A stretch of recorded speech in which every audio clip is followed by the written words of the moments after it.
Naglabot sa 32 ka mga barangay ang ginbaha kasunod sa pagtupa sa mga basong nga ulan nga dala ni Tropical Depression Verbena. Basa sa pinakaulihing nga report sa Iloilo City Disaster Risk Reduction and Management Office kung CDRRMO.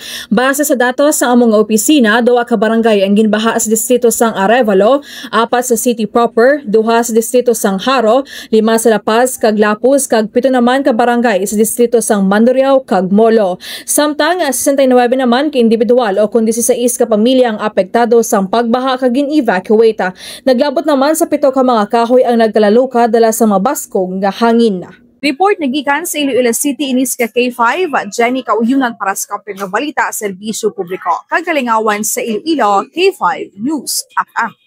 Ang ining nga balita ang ginadulong sa inyo sang DTX Coffee Mix. Himo sa natural nga sangkap pareho sang amarkuso, chia seeds, sugared cane extract powder. DTX Coffee Mix. Nakakapi ka na, naka-detox ka pa. DTX Coffee Mix. Mabakal sa mga butika.